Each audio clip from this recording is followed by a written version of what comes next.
asnjë urdhër nuk është dhënë për të qelluar. A keni dhënë urdhër? Asnjë urdhër dhe kur. S'mund t'i jepet urdhër. Pyetjet e tjera esenciale cilat ishin, zoti Berisha, ju drejtuan gjatë 2 orëve që ishim. Tani të themun ju. Pyesni ju që t'u përgjigje unë cilat janë pyetjet, se rreshtoj të gjitha pyetjet. Marrëdhënien me ish-ministrin e brendshëm zotit Basha. A jeni takur, po ka ardhur zyrën time dhe ka kërkuar nga unë që unë të dalë, sepse ishin thyrë xhamat me plumë apo me gur, tek drejtarja ngjitur me tolinën time. Dhe ministri, komandanti Garç, kanë ardhur me kanë thënë të evakuojmë. Jo, kam thënë, se unë isha jashtë për një drek me ambasadorën gjermane dhe u futa drejtën zyrë, isha njëri në detyrë. Unë isha njëri në detyrë. Nuk po të shkosh në një zyrë tjetër. Jo, kjo është zyra ime. Zyra e kryeministrit nuk unë bëj zyra si mas qefit. Ajo është zyrë e tij, është institucion pushtetues kryeministri. Jo, kam thënë, nuk lëviz. Kjo ka qenë. Edhe kërkesa e tyre dhe unë kam qëndruar në zyrë deri në fund. Zoti Berisha, a kërkuan shpjegime prokurorët lidhur me faktin që kryeministria në atë kohë, se të paktën u tha në atë kohë që ju refuzuat të zbatonin urdhrat e prokurores së përgjithshme për ndalimin e zinxhirit drejtues Gardës së Republikës? Ato janë gjëra të tjera. Janë mbajtur në godinën, janë mbajtur gardistët duke mos u zbatuar urdhrat. Se çfarë, jo, ajo e thoni ju atë. Po aty ka patur një ndërmjetësim. Që do thotë mund ta shpjegosh një herë mirë. Do thotë që ka patur një ndërmjetësim ndërkombëtar. Ka patur një ndërmjetësim ndërkombëtar. Kush ndërmjetësoi dhe çfarë ndërmjetësoi? Ato se kush ndërmjetësoi është tjetër punë, ka ndërmjetësuar ambasadori i Shteteve të Bashkuara. Dhe çfarë kërkonte zoti Berisha? Dhe ka kërkuar që dhe çdo oficer i kërkuar nga prokuroria është paraqitur në prokurori, por në ndjekje të lirë sepse Edi Rama dhe Ina Rama kërkonin të eliminonin zinxhirin e komandës në një kohë kur Edi Rama kishte deklaruar se betejë tjetër do të ishte vendimtare. Dhe kaq ka qenë dhe secili nga gardistët e thirrur është paraqit në prokurori. Të gjitha tjerat janë mashtrime.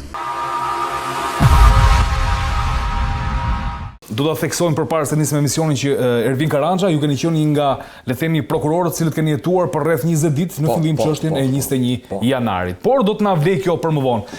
Kam të ftuar dhe avokat Leonard Karajn, avokat, shumë faleminderit. Bravo. Ta nisim së bashku. Ç'ishte kjo thirrje e Berishës në SPAK dhe çfarë mund të ketë deklaruar, cilat janë domethënë arsyet thelbësore që, le të themi, Berisha shkon aty edhe pyetet. Ndoshta edhe kjo përplasja që pati që doli në media urdhri i fletëtirja më saktë dhe Berisha pretendon që nuk i shkoi.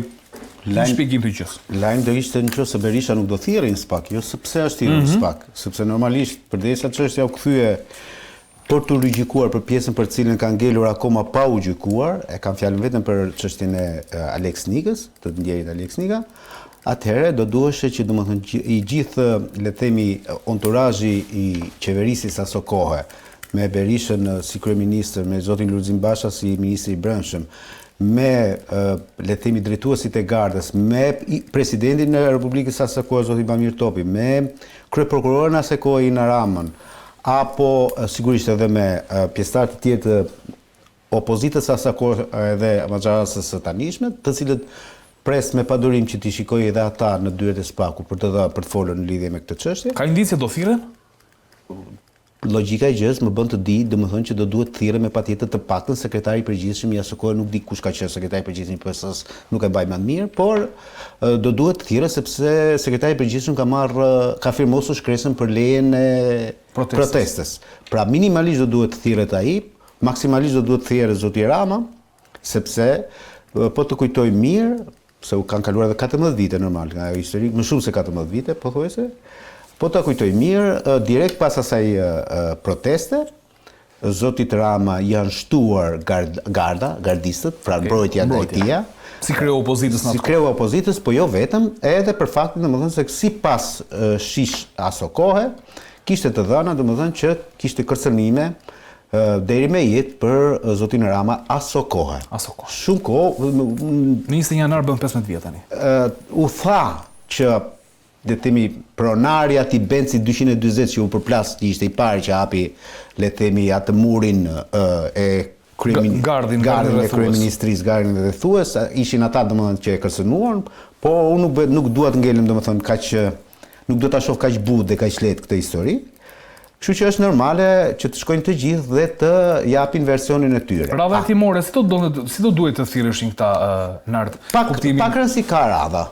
Sepse mjafton domethënë që secili prej tyre të thirret dhe të japin dëshminë ose dieninë e vet në raport me atë histori.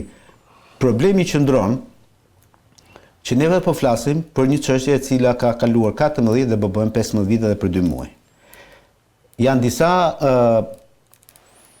vepra penale të prezumuara që mund të lidhen me këtë çështje, me 21 janar, të cilat fatkeqësisht janë parashkruar, sepse edhe vepra penale kanë afat kohor. Nuk mundi domethënë që të jenë për shumë kohë. Për shembull, shpërdorimi i detyrës është një vepër penale që është parashkruar. Ndikimi i palishëm është një vepër penale që është parashkruar. Në këtë çështje, nard janë 3 vepra që u mund t'i përmendesh: vrasjen në rrethana cilësuese kundër 2 ose më shumë personave ose ndaj shumë personave që ju rrezikohet jeta, shpërdorim detyrë dhe veprimin që pengojnë zbulimin e së vërtetës. Këto 3 vepra janë. Atëherë, vetëm vepra e parë qëndron. Po ka për shembull Berishës dhe Bashës kjo në këtë histori pyes vrasjen në rrethana cilësuese? Jo, në rast se. Po në rast se aty në prokuroria, SPAK-u në rastin konkret do ketë ndonjë përgjim, sigurisht të faktuar këtë përgjim, se të gjithmonë jam i idesë që përgjimi është indicie, nuk është provë, të faktuar që verifikohet që Berisha si në rolin e kryeministrit apo zoti Basha në rolin e ministrit brendshëm kanë dhënë një urdhër që të qellohet ndaj protestuesve, atëherë po që mund ngrihet kjo akuzë. Po sa e bëshme është një gjë e tillë, sepse po ta marr në krahasuar me atë që ndodhi pikërisht në 21 janar. Pra, për çfarë ndodhi për 21 janar? Pse ndodhi 21 janar? Ishte bloku, ajo përgjimi 700.000 euro i prezumuar, sepse ato nuk u pan asnjëherë. Imagjino po flasim për 700.000 euro dhe asaj kohe, kurse tani po flasim për 70 milionë euro dhe prapë kemi njerëzit në pozicion. 700.000 euro kapën te tubi. Te tubi pastrusës. Te tubi pastrusës. Kështu që e kupton domethënë se për çfarë gjëra është po flasim? Në rasti konkret, edhe atëherësh, pas aktit të ekspertimit që u bë, u çua dhe jashtë shtetit, sipas gjykatës tonë, mirë apo keq, ka një vetëm gjykate tani në raport me atë pjesë, u verifikua që ai përgjim nuk ishte autentik. Pra, kur nuk ishte ai që ishte me pamje filmike. E imagjino se si mund të jetë një akt ekspertimi që prezumohet që është vetëm me radiomarse apo thjesht përgjim le themi telefonik. Kështu që kjo e bën gjën akoma më të vështirë.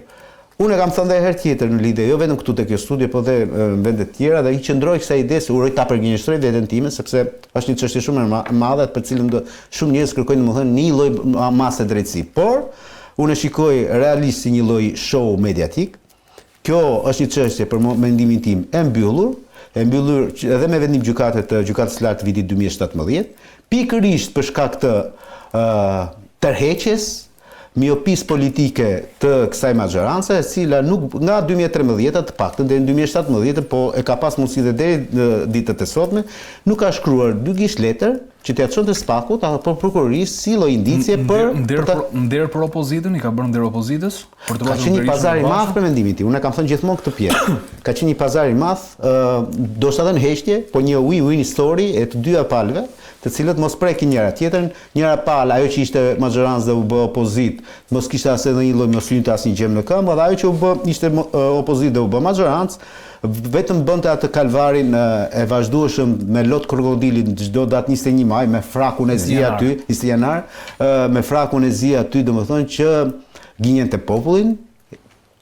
përshtynte metaforikisht të them mbi ato kufonga që për mendimin tim dhe familjarët e tyre që për mendimin tim domethënë është goxha ogurzes.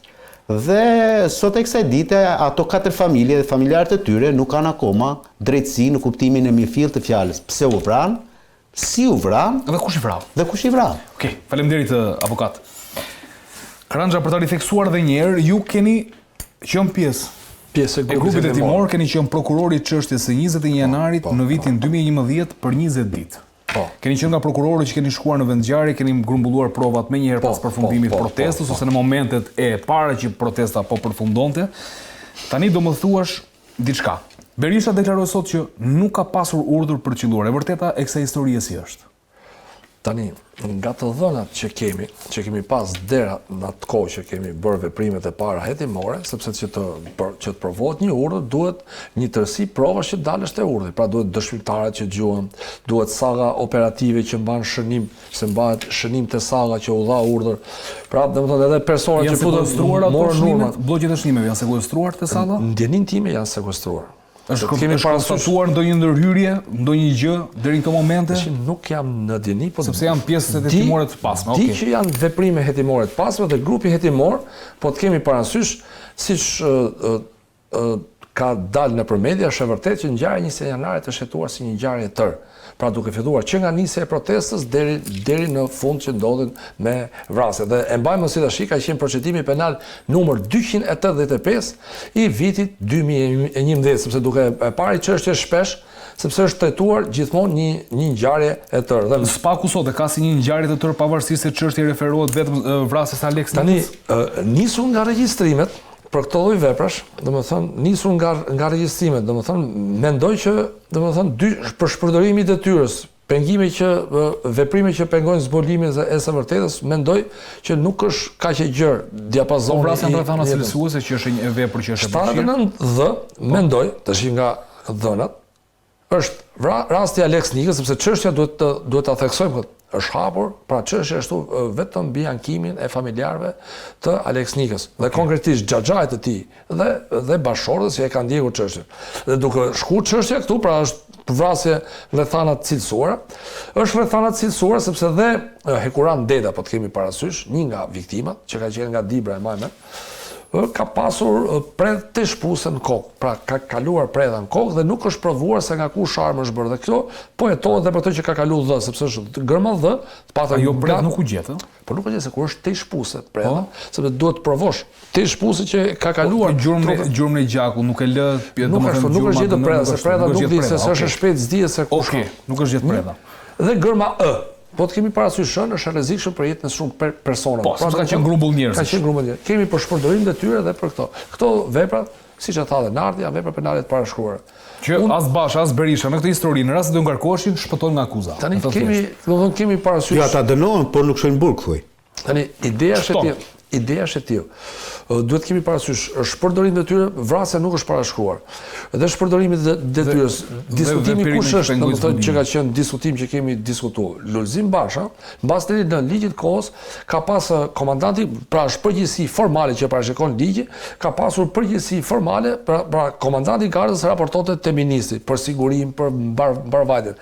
Tani nuk e di komandanti i gardës nga ku e merrte urdhrin, lind pyetja. Por pak këtu është pak. E merr nga ministri i Brendshëm? Formalisht neni 9 kemi një nen 9 të ligjit për Karanxha unë di që atë nenin e kam, ndërkohë që ne kemi komunikuar dhe bashkë, unë mund ta lexoj nenin 9. Është neni famshëm që i cili të lidh. Tani e ke ushtruar të kompetencë, apo nuk e ke ushtruar, apo ke nën tarrac ose ke fjet gjumë çfarë them, do të thonë është gjë tjetër. Por ky është nen formale, duhet të sqarohet ke ushtruar se ke ushtruar. Dhe po të kemi parasysh. Tani dalin tek vështirësitë. Për së vërtetës, kjo është çështje shumë e vështirë. E parë është koha. Pra ka kalu 15 vjetë, edhe zoti Berisha që tha, unë para 15 vjetësh si me të pyet për një ngjarje para 15 vjetësh. Dhe kjo ndikon në zbegjen e provave. Sepse tash për shembull po e marr një rast, ka komunikuar Berisha me komandantin e gardës apo jo. Atëherë duhet ishin marrë tabulate telefonike për shembull të njerëzve që janë veprime që i pra në raport me Ndrea Prendi, no? Po pra, me Ndrea ose me numër tjetër duhet ishin marrë tabulate, po këto janë tabulate telefonike me ligjin e kohës u deshe heq imuniteti për shembull. Ju u bë kërkesë atëherë apo ishin pa mjaftuar me 20 ditë? Kemi diskutuar që këto janë veprime që i takojnë prokurorit të përgjithshëm. Pra, sepse ka qenë në varësi, jo në varësi, kompetencë për të ndjekur për të hetuar zyrtarët e lartë ka qenë prokurori i përgjithshëm, i cili për hir të vërtetës nuk ka ushtruar detyrën ti vetë numër procedimi, pavarësisht sepse po dilet sot në media që shikoj s'kishte çfarë bënte. Prokurori do bëj detyrën që ka marrë. Edhe sot ka retorikë politike mes pauzës, do thotë mos bësh detyrën. Vej një numër procedimi. Ke fjalë për Ina Ramën ti këtu? Po për Ina Ramën. Po pastaj ajo ka qenë prokuror përgjithshëm. Prokurori duhet merrte çështjen përsipër që veprimet që kishin lidhje që të verifikoheshin. Nuk po themi sepse që dalësh te urdhri te ëndër është një rrugë shumë e gjatë, është shumë e gjatë provueshmërie. Pra domethënë duhet të ishin bërë veprimet në kohë, se sot mas 15 vjetësh si ta provosh një urdhër. Edhe një person që mund të ketë qenë e zëm, po e prezumojmë nëse ka urdhër, ai thotë ikë pas shpuk të mund, edhe shpa. Pra humbjet e shpintarëve. Ti si pjesë e grupit e timor nuk kishe kompetencë që të kërkoje sekwestrim sepse kishte vetë prokurori i përgjithshëm. Kishte kompetencë dhe çështja është kontrolluar direkt nga prokurori i përgjithshëm. Kaq. Kjo është çështje që është kontrolluar direkt, madje ke dalje publike, edhe kur është kërkuar masa sigurimit për Ndreja Prendit, po të kemi parasysh, ka dalë prokurori i përgjithshëm aty, po të kemi parasysh. Okej, tani ti qëndrojmë pyetjes shkurtimisht sepse do kaloj sërish tek Nardi.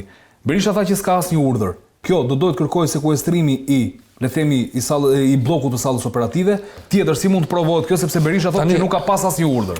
Por aty është qelluar pra. Tani urdhër, tani ne kemi tash e zëmë marrim mirë që kemi një audio përgjim të paraqitur nga gazetari Artan Hoxha, i cili ka komunikime të komandantit gardës me inferiorët e tij, pra me persona poshtë. Po të kemi parasysh Tufani, çka kanë ato emrat, kanë pas disa nickname, me pseudonimet që përdor garda. Kanë. Tani nuk ka komunikim me persona të lartë, pra domethënë me persona të lartë. Pra kemi komunikim të komandantit me anëtarët e grupit zjarrit. Madje Berisha tha edhe diçka po të kemi parasysh që domethënë nuk ka pas urdhër dhe ju referua dhe komandantit grupit zjarrit që është deputeti Agromale. Po, tha. Ai ka thonë ndjenin time, tha që s'ka pas urdhër dhe i referohem atij. Okej, do rikthehem sërish dhe do ta trajtojmë këtë çështje, do ta trajtojmë dhe një çështje, por unë po ndalem te Nardi. Një tjetër pikë e cila u ndal Berisha, tha që për sa i përket 20 janarit urdhrave të ndalimit, ka pasur një ndërmjetësim të ambasadës amerikane. Tani, apo kërkonte ambasada amerikane në atë kohë Tulej Trysnia, çfarë ishte kjo deklaratë? Si ma përkthem pakti qoftë nga pikpamja politike, qoftë nga pikpamja ligjore, nëse mund ndërhyjnë. Po politike se ligjore sigurisht domethënë që ambasada amerikane kur ndonjëherë nuk është marrë me këtë çështje në raportin ligjor. Po politik po. Kjo nuk është risi, dihet botërisht domethënë që në këto 35 vite ambasada amerikane hiq ato 3-4 vitet e para, 91, 92, 93, 94, që ka bërë edhe politik. Interesi i ambasadës në Shqipëri ka qenë stabilitet. Thanë këtë, edhe sot e kësaj dite, unë nuk besoj që ambasada amerikane, apo dhe ambasada Bashkimit Evropian, i djeg shpirti shumë, domethënë a ka demokraci në Shqipëri apo jo. Interesi i tyre i vetëm është që në këtë vend të mos ketë trazira, të ketë një lloj paqe publike. Nuk ka rëndësi a vidhet ky popull apo jo, nuk ka rëndësi a ka korrupsion global galopant këtu apo jo. Mjaft që këtu të ketë qetësi. Pra ata të mos kenë çarje koke me protesta, me historira të këtij tipi.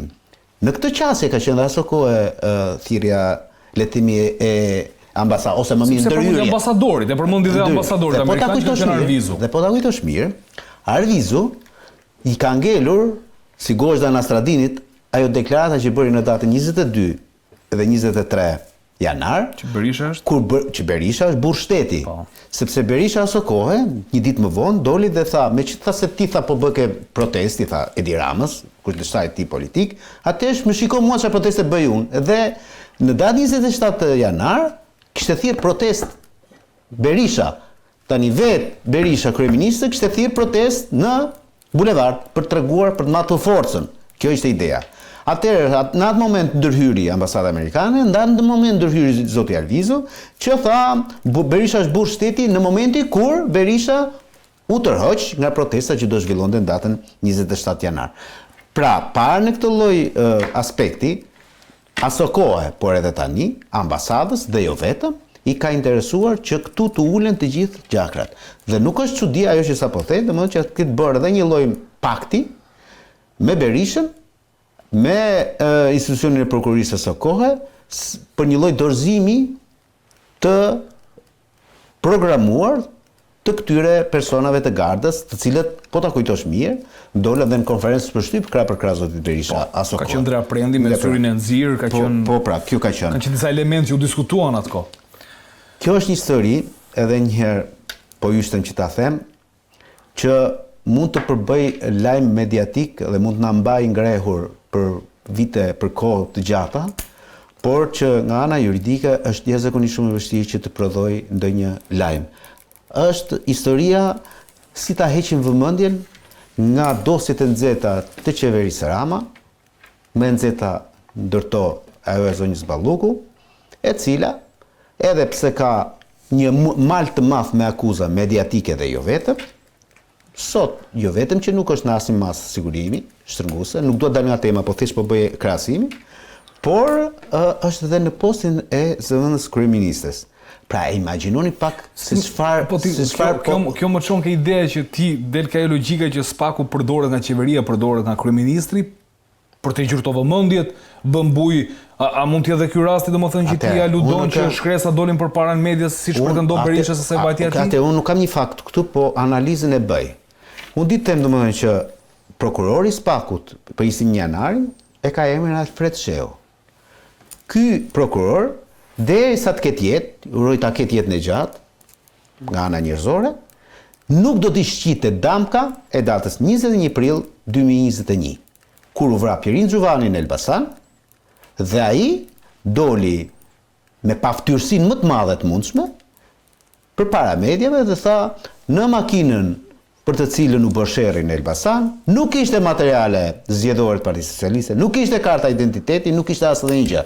Dhe pikërisht për këtë ai u katapultua në SPAK.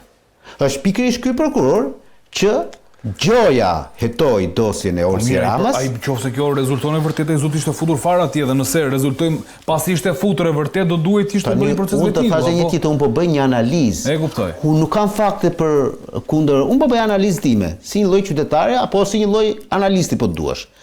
Është i njëjti person që gjoja hetoi çështjen e Olsi Ramës dhe nuk njihet as kush është ai personi i Zibrakës për Olsi Ramën. Pra, Kinse është i njëjti protagonist që hetoka edhe çështjen e 21 janarit aty. Pra, Kinse, nëse në njërin anë kemi një prokuror të këtij tipi, që ky për mendimin tim ja kalon Edvin Kondilit. Nuk kam ndoshta edhe me emra se edhe ndoshta audienca nuk i njeh se kush janë. E kam ardhur bën krahasim. Kam iden që këta janë personazhe, sidomos ky që fle me fotografinë e Edi Ramës në darkë. Ashtu si kundër, në kaun tjetër në GKK, ke Irena Gjokën që se di unë, domethënë Irena si takon të hetoj Ilir Metën, Irena si takon Erion Velie, Irena si takon Fatmir Medui, Irena si takon Sali Berisha. Nuk ka gjyqtar të tjerë aty, vetëm Irena duhet jetë. Me short është kjo? Po shortin e bëj unë. Ja mos e po që shorti është shorti bie shorti avokat. Ke shumë drejt. Mirë, ti e di që unë në çdo lloj rasti përpiqem ndonjëherë ta zbuz gjën edhe. Okej. Mirë, faleminderit Nard. Karandra, çfarë mbani mend në atë kohë nga kjo ndërhyrja e diplomacisë amerikane? Ç'ishte ky ndërmjetësimi? Çfarë kuptoni me deklaratën e Berishës? Tash unë e shoh nga ana. Unë refero dhe urdhrave të ndalimit, se ishin 6 urdhra ndalimi në atë kohë që dolën nga prokuroria. Grupit hetimor do të kemi parasysh, edhe shohim nga ana procedurale çështjen. Po.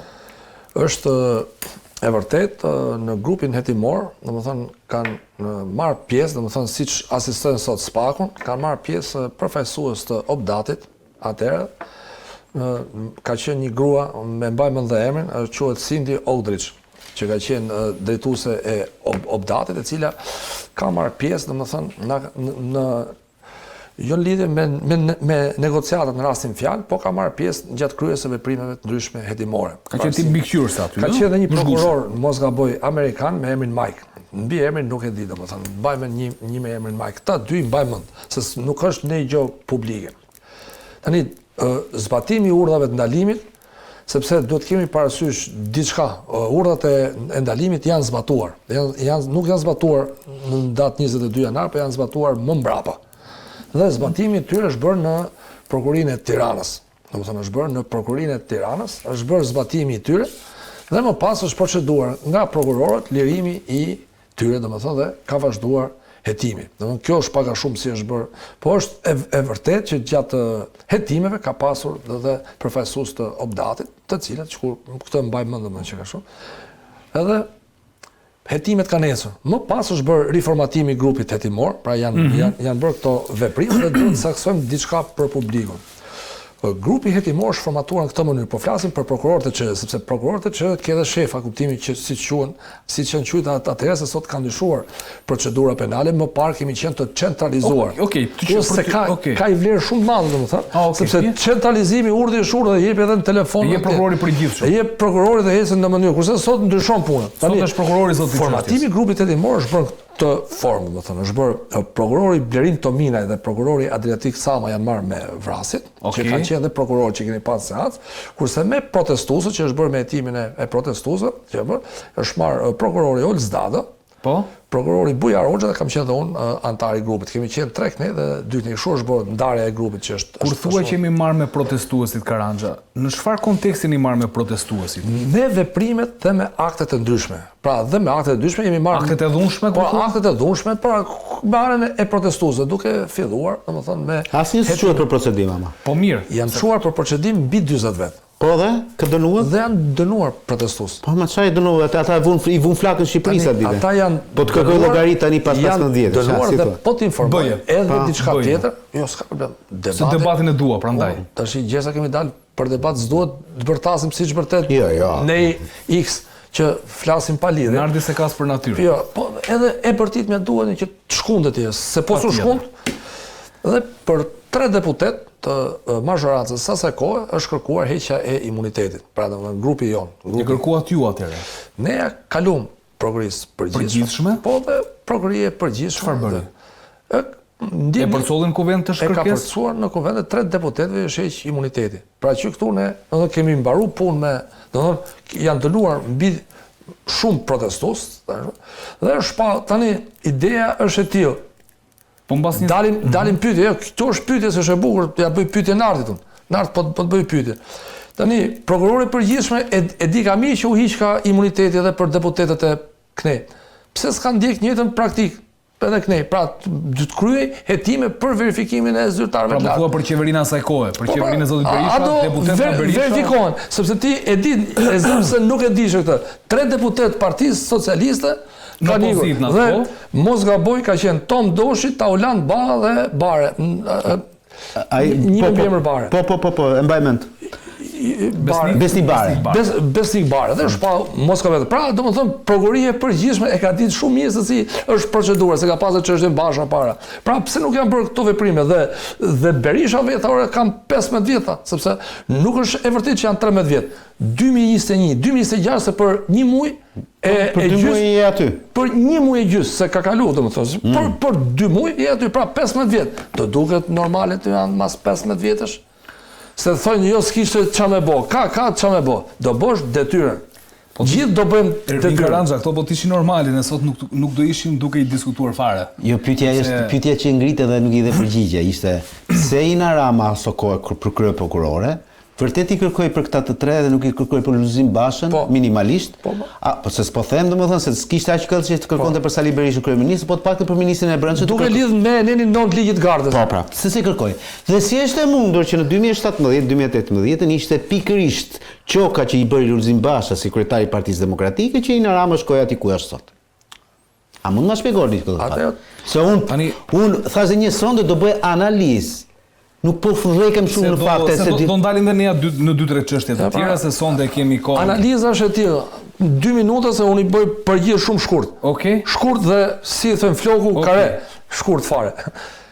Tani i bie që gjitha ajo retorikë politike, gjitha ajo zhurmë ka qenë stuhi në gotë, ka qenë mashtrim. Pra opinioni publik Partia Demokratike është konflikt, ndërkohë që i ka bën njerëz se lidhet me çështjen Durrës Kullës dhe me çështje tjera. Ka dhe shumë çështje tjera me tokat e Kavajës e tjera, janë shumë çështje që Basha? Po flasim. Okej. Ka shumë çështje që lidhen me atë, që i ka shërbyer mirë dhe tash e shpërblyen e sohen këpa. Faleminderit Karanja. Nuk të pëlqen Ina Rama, e di. Vazhdo. Unë? Po vazhdo. Jo, mos kam asnjë problem. Shiko, unë kam problemin këtë. Vazhdo me kaq me nglën kuj të përcolla, vazhdo pyetje. Po jo më kisha pyetjen te Lulzim Basha tani, realisht. Vazhdo. Me Lulzim Bashën çfarë ndodh? Sepse Berisha përmendi që Basha më erdhi më kërkoi në raport me Ina Ramën, i përmendi sot. Po pra, dhe unë prandaj ta tham. Sa po ta thash? Kjo ishte gjithë shpjegimi i gjithë. Shpjegimi ishte shumë i vërtetë. Ne nuk dimë se s'kemi qenë në kokën e Lulzim Bashës. Po ne lexojmë historinë çfarë erdhi më pas. Historia më pas është, në momentin kur u bë vettingu në Shqipëri dhe u formuan këto organet, le të themi, palët politike kishin të drejtën domethënë që të propozonin njerëzit të cilët do bënin vettingun aty. Okay. Sot na del që Ina Rama është propozuar nga Lulzim Basha dhe nga Partia Demokratike dhe është miratuar me votat e Partisë Demokratike. Iku kjo. Po korrupsioni S'ka gjë më parë. është konflikt interesi më saktë, në duke. Okay. Se po përdorim termat që përdorin ata. Vazhdo bëj pyetjen tjetër. Kush është për të na dëgjuar nga prokuroria, po na dëgjoj, le të na dëgjojnë. Tu keni një avokat, një ish prokuror, sot avokat, dy nga le të themi juristët më të mirë që kemi, avokat më të mirë që kemi në tregun shqiptar, dëgjojnë argumentat, reflektoni edhe nëse ka diçka për të nisur hetim. Dhe kryesisht ne bëm thjesht një fakt dhe një analizë vëlla, analiza është Lulzim Basha ka pasur problemi me Durrës rrugës Durrës-Kukës? Ç'është që ke jetuar? Po.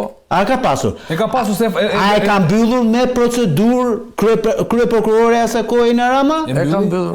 Okej. Fakti konstatuar nga gjykata e lartë. Po pra, a e ka pasur problem, po them problemi në 21 janari, se ndoshta s'ka qenë problemi Lulzim Bashës, sepse po ti bien qaf kot. Po them, a ka qenë në pozicionin e ministrit brendshëm? Po. A u mbyll prapë me procedurë nga Ina Rama? Po. Dyn.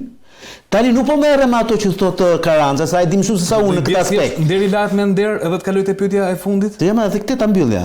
Tani këto dy ndere të mëdha, sa janë aq vogla këto, kuptoj drejt se shkonte titri kokër plumin burg për këto historira. Ose janë ca si shumë milionë euro më janë. Shkon dhe bëhet antare e KPA-s, e apelit. Jo e asaj poshtë. Okej. Se ajo poshtë është gjë tjetër. Lart është dora më e rëndë, po thonë. Okej. Lulzim Basha çfarë mund të ketë dëshmuar aty sa implikon Sali Berisha dhe do ta bëj një pyetje ndoshta edhe pak politike. A mund të jetë kjo një përballje ose një hakmarrje më saktë e Bashës ndaj Berishës për gjithë historikun politik? Nuk ka asnjë lloj hakmarrje për mendimin tim, nuk e di thash, por unë po bëj analizë, sepse nëse do i referohemi kohës, Basha dhe Berisha kanë qenë një. Aq sa më bën gale, domethënë që Berisha të shtinte dhe Basha ftohej. Pra kaq ka qenë historia e tyre. Gjithë dhe dinë fort mirë, domethënë që Basha ka qenë djali politik, ndoshta për shumë kohë edhe më i dashur se sa vetë djali biologjik i Berishës. Kështu që në këtë aspekt unë nuk mendoj domethënë që zoti Basha ka shkuar në prokurori. Kjo është shumë më herë se sa përplasja është shumë e vonshme dhe ishte shumë. Ti beson te kjo përplasja? Se do ta bëj pyetje ndryshon ti. Jo, unë po ti nuk do marrësh me ndihmua. Ti do të japësh gjitha vetë çfarë pyet mua. Po prandaj po ta them. Sepse po të më pyesësh mua ti di për gjë. Nuk ka përplasje reale në Shqipëri ndaj kujdo në ata që janë sfera të larta politike.